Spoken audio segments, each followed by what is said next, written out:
សួរពុកម៉ែបងប្អូនថ្ងៃនេះមកប្រាប់ឆ្នាំទឹកនោមផ្អែមចាទឹកនោមផ្អែមមុខថ្មីទៀតហើយពុកម៉ែបងប្អូនហើយមានបងស្រីគាត់ប្រាប់មកហ្នឹងគាត់ថាអូនអើយប្តីបងហ្នឹងទៅស្រុកយួនទៅពេទ្យយួនណាទឹកនោមផ្អែមគាត់កាត់ដៃកាត់ម្រាមដៃម្រាមជើងដល់ដំណាក់កាលចុងក្រោយហើយគាត់ថាទៅស្រុកយួនហ្នឹងទៅដល់ពេទ្យយួនគេមើលទៅគេថាអស់លទ្ធភាពមើលហើយគេបញ្ជូនមកវិញថាអស់សង្ឃឹមហើយបញ្ជូនមកវិញគាត់មិនសុខចិត្តមានអ៊ំប្រុសម្នាក់មកគាត់ប្រាប់ឆ្នាំទៅបងស្រីគាត់ធ្វើតាមអ៊ំប្រុសហ្នឹងអីទី1នោះអីគាត់គាត់ប្រាប់ឲ្យទៅរកក្លឹមស្ដៅចាក្លឹមស្ដៅហើយក្លឹមស្ដៅនោះមួយមុខស្លឹកទឹកដោះយើងហូបផ្លែនោះ2មុខចាទី3នោះតើយ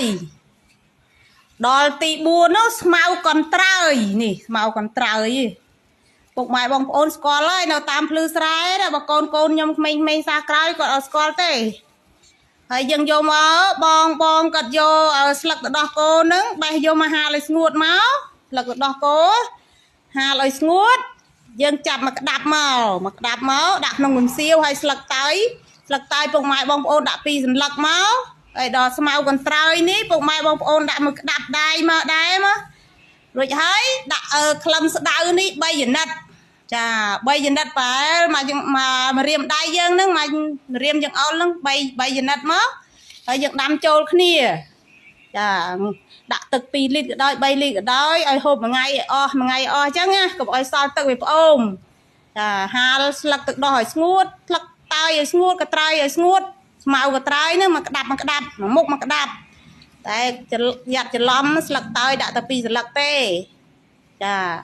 ហើយបងស្រីក៏ថាប្តីគាត់អស់ជំរឿហើយអូនអើយអស់សង្ឃឹមហើយទៅដល់យួនគេបញ្ជូនមកវិញ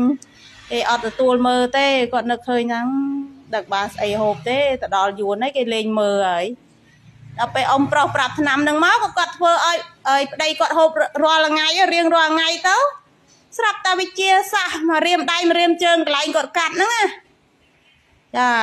ហើយពុកម៉ែបងប្អូនកុំភ្លេចធ្វើដូចគាត់ហូបមើលបើពុកម៉ែបងប្អូនកើតទឹកនោមផ្អែមអស់ជំរឿដូចគាត់ថាអញ្ចឹងណាសាក់ហូបមើលទៅអត់អស់អីច្រើនទេឆ្នាំខ្មែរយើងចាបើគាត់ហូបអស់ទេកំដៅទុកទៅបើគាត់ថាយើងអាសាទេយើងដាំមួយថ្ងៃហូបម្ដងក្តៅអ៊ុនណាឲ្យគាត់ហូបណា2លីត្រអស់បើហូបមួយថ្ងៃ2លីត្រអស់